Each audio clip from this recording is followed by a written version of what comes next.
Hey everyone, Kent Michelle back with you as we look to recap our time on the island of Paros, and what a time it was. One of the smaller Greek islands that we had a chance to spend some time at, and it was certainly all about Frenchitivity. It brought possibility, creativity, and tranquility all in one, and it is an island, Michelle, I'd have to say. I mean, I want to speak for you, but I want to go back. Yeah, I really enjoyed it. I found my happy place in Paros, definitely. And Greece really speaks to us in general. We really always enjoy our time in Greece. And the people, their kindness, openness, and Paros definitely stole my heart. Well, Greek salads speak to us in general, but more on that at a later time. Let's talk about how we got to the island of Paros. So we're on Athens, as you saw a recap there, had a tremendous time. Got on a ferry. We didn't know what to expect. Got an early cab from our flat, went down to the harbor, jumped on a ferry, and it was a ferry that was very unexpected for us. Yes. Luxurious, big. It was awesome. Yeah, it was a true ferry that can take automobiles and big trucks, and so disembarking was a little hectic, but embarking was actually very lovely and smooth process. And then the views the whole time, and yes, we had a lovely journey on the ferry over about 4 hours. Very comfortable. When we got in though, the rains, they came down. Zeus wasn't too happy apparently. The skies opened up, and boy did we get wet coming out of it. Drenched. We got absolutely drenched. So we were in tow with four bags, 3 backpacks. Thank goodness though the flat that we had booked was right in the harbor there in Paros. So from where the ferry landed to where our flat was, it was a couple hundred yards, and we were able to get there. The lady that was cleaning our flat met us, let us in a little bit early to store our luggage. But yeah, it was wet. Yeah, it was.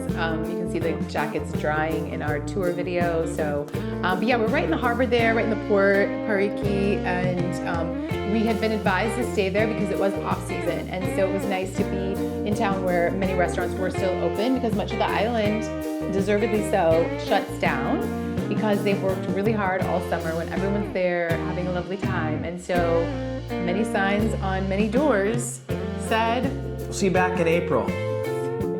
Yeah, there were not too many restaurants that were open, but certainly we got to know the people that were at the restaurants around us, frequented a couple, and we did a feature on one, more on that later. But we decided it was time to rent a car, because from one side of the island to the other, it was about a 30-minute drive. So we got ourselves a Fiat Panda stick shift. I hadn't driven one of those in decades, stick shifts that is, or a Fiat Panda for that matter. Never driven one of those.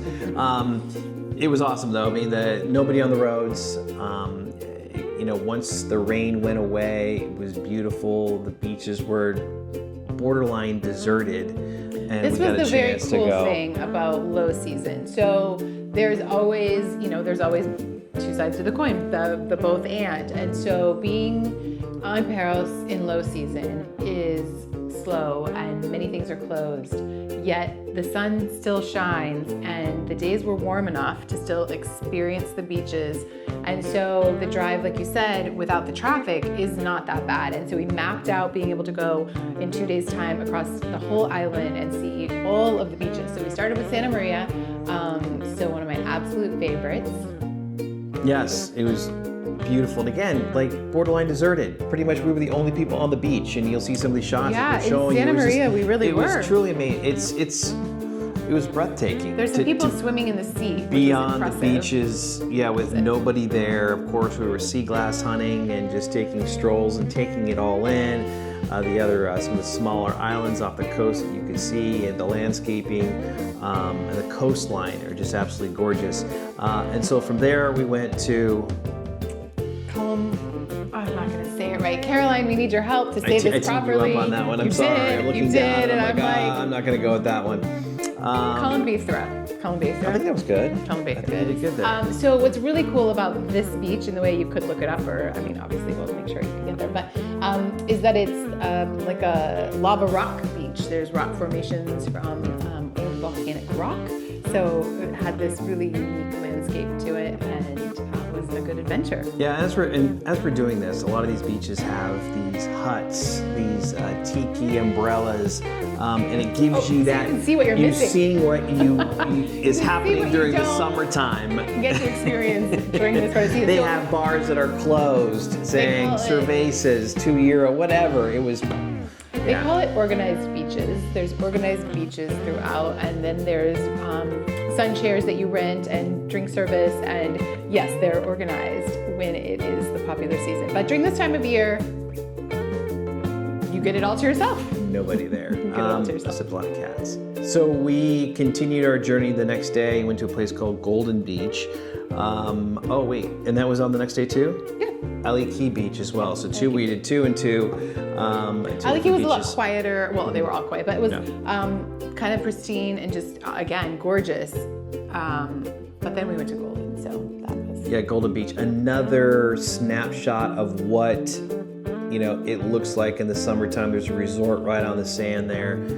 Again, the tiki umbrellas and places where you can rent different things to go out in the water.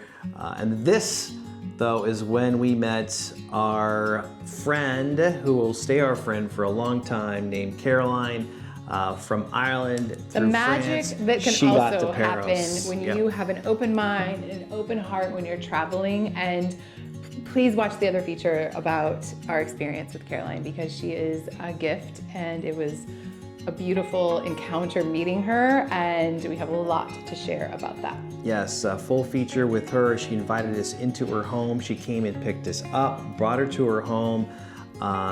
Beautiful home, made us a tea and some desserts and things to nibble on, and then she invited us for dinner. Just save the best part. They have to watch the other feature to see the best part. I'm not going to say anything else. You're Yeah. right. So, anyways, just a fantastic, Thank you, fantastic evening, afternoon, day, really, with Caroline. stayed all So day. we stayed all day. Yeah. And then, going back to the restaurants, right? Not a lot were open, but there were a few, and one of them, and I'm going to go with the pronunciation here, is Athens, I believe. Nikos, a gentleman and his wife, have owned this restaurant in Paros for 14 years. And so we had a chance to go there not once, but twice. The food was that good. The hospitality was that good. Not a lot of people there, again. So, a lot of attention. We were able to talk to them. Or is people gather there. So who is there though is like the locals still come. And they sit around the table, and again, it's a slow living time for them. In the season, it's so busy. And so in this off season, so we were there, and then there was this big table of locals all chatting and having a great time. And so that's why they stay open, because it's, Well, it's and locals. also we'll share the story. So Nikos came and sat next to us, and we said we'd love to interview you for our Instagram and telling our stories as we do on the road.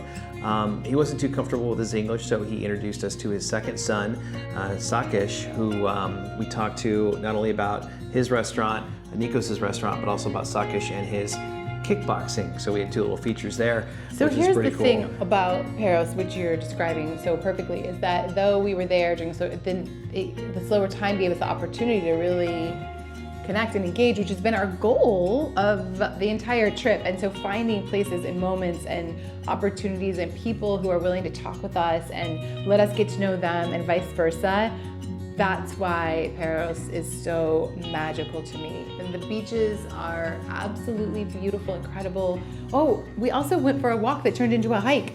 We didn't even know we were going to one beach, and then we just kept walking, and we ended up at another beach. And there's just, I can't say enough good things. Right. And really, though, back to Let's go Nikos, back. that kind of summed it up for us, was that he sat with us and shared with us.